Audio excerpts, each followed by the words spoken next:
வணக்கம். வாங்க, நாம இன்னைக்கு பார்க்க போறது ஒரு சாதாரண கோயில் கிடையாது. இது ஒரு தனி உலகமே. ஆமா, உலகத்திலே மிகப்பெரிய இயங்கிட்டு இருக்கிற இந்து கோயில் ஸ்ரீரங்கம் ரங்கநாத சுவாமி கோயிலுக்குள்ள ஒரு விர்ச்சுவல் டூர் போகலாம். இப்ப ஸ்கிரீன்ல ஒரு நம்பர் பாக்குறீங்க, 155 ஏக்கர். யோசிச்சு பாருங்க, இது வாடிகன் சிட்டி மாதிரி சில குட்டி நாடுகளை விடவும் பெருசு. ஒரு கோயிலுக்கு எதுக்கு இவ்ளோ பெரிய இடம் தோணுதா? அங்கதான் விஷயமே இருக்கு. இது வெறும் கோயில் இல்ல, இது ஒரு முழுமையான கோயில் நகரம். ஒரு நகரமே கோயிலா இருக்க முடியுமா? நம்ப முடியல இல்லையா? ஒரு ஊரோட தெருக்கள், வீடுகள், கடைகள் எல்லாமே எப்படி ஒரு கோயிலோட பகுதியா இருக்க முடியும்? ஸ்ரீரங்கத்தோட அமைப்பு இந்த கேள்விக்கு எப்படி ஒரு ஆச்சரியமான பதில கொடுக்குதுன்னு தான் நாம இப்ப பார்க்க போறோம். சரி, நம்மளோட அந்த விர்ச்சுவல் யாத்திரையில என்னெல்லாம் பார்க்க போறோம்னா, முதல்ல இது ஏன் உலகத்தோட மிகப்பெரிய கோயில்னு பார்க்கலாம்.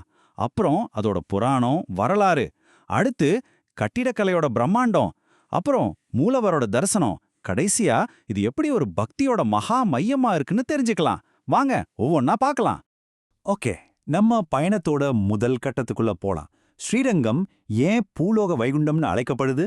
அதோட அளவுல மட்டும் பிரம்மாண்டம் இல்ல, அதோட அமைப்பிலேயே ஒரு பிரம்மாண்டத்தையே அடக்கியிருக்கு. அது எப்படின்னு பார்க்கலாமா? இப்ப இந்த நம்பர்ஸ பாருங்களேன். 7 பிரகாரம், 21 கோபுரம், 39 மண்டபம். அடேங்கப்பா, இதெல்லாம் வெறும் கணக்கில்ல. நம்ம உடல்ல இருக்கிற 7 சக்கரங்கள மாதிரி இந்த 7 பிரகாரங்களும் 7 உலகங்களை குறிக்குதான். இதையெல்லாம் தாண்டி தான் நாம இறைவனை அடைய முடியும். அதனால தான் சொல்றேன், இது வெறும் கோயில் இல்ல, இது ஒரு முழுமையான உயிரோட்டமுள்ள ஒரு நகரம். அடுத்து நம்ம பார்க்க போறது இந்த கோயிலோட இதயம் மாதிரி, காலத்தால் அழியாத ஒரு ஆலயம். இங்கதான் புராணமும் வரலாறும் ஒன்னோடு ஒன்னு பின்னி பிணைஞ்சு கிடக்கு. இத பாருங்க, விரிதிரை காவிரி வியன்பெரு துருத்தித்திரு அமர் மார்பன் கிடந்த வண்ணம். இது சிலப்பதிகாரத்துல வர்ற வரி. கிட்டத்தட்ட 2000 வருஷத்துக்கு முன்னாடியே இளங்கோவடிகள் இத பாடியிருக்கார். அப்படின்னா என்ன அர்த்தம்? நம்ம வரலாறு எல்லாம் எழுதுறதுக்கு முன்னாடியே அரங்கனுங்க காவிரியோட மடியில படுத்துட்டு இருக்காருன்னு அர்த்தம். இதை விட பெரிய சாட்சி என்ன வேணும் சொல்லுங்க? இந்த டைம்லைனை பாத்தீங்கன்னா ஒரு பீனிக்ஸ் பறவை மாதிரி இந்த கோயில் எப்படி பல தடவை விழுந்து எழுந்திருக்குன்னு தெரியும். சங்க காலத்துல இருந்தே குறிப்புகள் இருக்கு. சோழர்கள் இதை பிரம்மாண்டமா கட்டுறாங்க, அப்புறம் டெல்லி சுல்தான் படையெடுப்புல சிதைஞ்சு போகுது. ஆனா விஜயநகர பேரரசு திரும்பவும் உருவாக்குது. நாயக்கர்கள் இன்னும் மெருகேற்றாங்க. கடைசியா ராஜகோபுரம் 1987ல தான் கட்டி முடிக்கப்படுது. இது வெறும் ஒரு கட்டிடத்தோட வரலாறு இல்ல, இது ஒரு நாகரிகத்தோட மன உறுதியோட வரலாறு. அந்த படையெடுப்பு காலத்துல நடந்தா ஒரு சுவாரஸ்யமான கதை இது. துக்ளக் சுல்தானோட மகள் துலுக்க நாச்சியார், அவங்களுக்கு மூலவர் சிலை மேல ஒரு தீராத காதல் வந்துருச்சு. அந்த அன்புக்காகவே அவங்க இன்னிக்கும் இங்க ஒரு தெய்வமா வணங்கப்படுறாங்க. அவங்களுக்கு ரொட்டியும் வெண்ணையும் நைவேத்தியம் பண்றது மதத்தை எல்லாம் தாண்டி நிக்கிற பக்திக்கு ஒரு அழகான உதாரணம். சரி வாங்க, இப்போ கோயிலோட கட்டிடக்கலை அதிசயங்களுக்குள்ள ஒரு பயணம் போலாம். இங்க ஒவ்வொரு தூணும் ஒரு கதை சொல்லும், ஒவ்வொரு மண்டபமும் ஒரு கலைக்கூடம் மாதிரி. இந்த 7 பிரகாரங்கள் ஒரு தத்துவம் மாதிரி. வெளியில இருக்கிற பிரகாரங்கள்ல பாத்தீங்கன்னா நம்மளோட அன்றாட வாழ்க்கை, கடைகள், வீடுகள்னு எல்லாமே இருக்கும். உள்ள போக போக அந்த சத்தமெல்லாம் குறைஞ்சு ஒரு அமைதி வரும். கடைசியா கருவறையில இறைவனை பார்க்கும்போது ஒரு தனி அனுபவம் கிடைக்கும். இது வெறும் ஆர்கிடெக்சர் இல்ல, இது ஒரு ஸ்பிரிச்சுவல் ஜேர்னிக்கான ஒரு மேப்பு. இங்க இருக்கிற மண்டபங்கள் ஒன்னொன்னும் ஒரு ஸ்பெஷல்.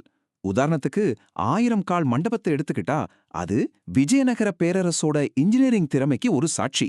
ஆனா சேஷராயர் மண்டபத்துல இருக்கிற குதிரை சிற்பங்கள் இருக்கே, அடடடா, அது நாயக்கர் கால சிற்பக்கலையோட உச்சம்னு சொல்லலாம். நிஜ குதிரையே நம்ம மேல பாஞ்சு வர்ற மாதிரி ஒரே கல்லுல செதுக்கியிருப்பாங்க. பார்த்தா கொஞ்ச நேரத்துக்கு நம்ம வாயடைச்சு போயிடுவோம். 240 அடி, இதுதான் ஆசியாவிலேயே உயரமான ராஜகோபுரம். ஆனா இதோட ஆச்சரியம் வெறும் உயரத்துல இல்ல, 400 வருஷத்துக்கு முன்னாடி ஆரம்பிச்ச வேலை, பல தலைமுறைகளோட கனவு, கடைசியா 1987ல தான் மக்கள் உதவியோட கட்டி முடிக்கப்பட்டிருக்கு. இது வெறும் கோபுரம் இல்ல, பல தலைமுறைகளோட விடாமுயற்சிக்கு கிடைச்ச வெற்றி சின்னம்.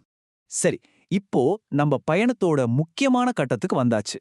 எல்லா பிரகாரத்தையும் தாண்டி கருவறைக்குள்ள போறோம். அங்க இந்த முழு பிரபஞ்சத்தையும் தனக்குள்ள அடக்கி அமைதியா படுத்துட்டு இருக்கிற ஸ்ரீ ரங்கநாதரை தரிசிக்க போறோம். இங்க ஒரு முக்கியமான விஷயம் என்னன்னா, மூலவர் சிலை கருங்கல்லால செஞ்சதில்ல.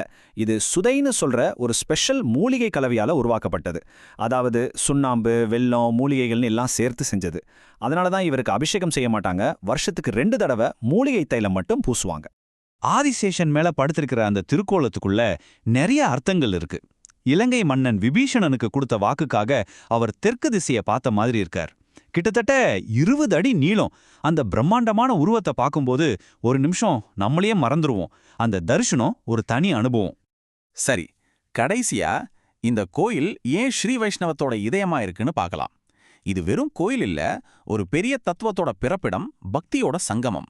247 பாசுரங்கள், 4000 திவ்ய பிரபந்தத்துல 12 ஆழ்வார்களும் ஒன்னா சேர்ந்து பாடின ஒரே கோயில் ஸ்ரீரங்கம் தான். வேற எந்த கோயிலுக்கும் இந்த பெருமை கிடையாது.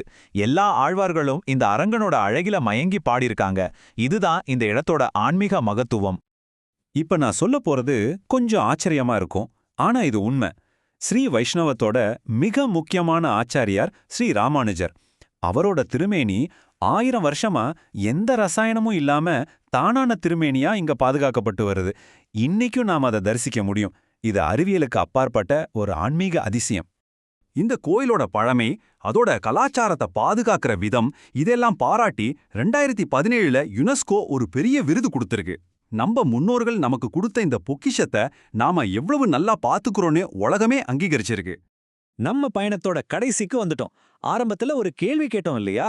ஒரு கோயில் என்பது வழிபாட்டுத் தலம் மட்டும்தானா, இல்ல ஒரு நாகரிகத்தோட வாழும் சின்னமா? ஸ்ரீரங்கத்தை சுத்தி பார்த்ததுக்கு அப்புறம் நமக்கே பதில் தெளிவா தெரிஞ்சிருக்கும். இது வெறும் கல்லும் சுண்ணாமும் சேர்ந்த ஒரு கட்டடம் இல்ல.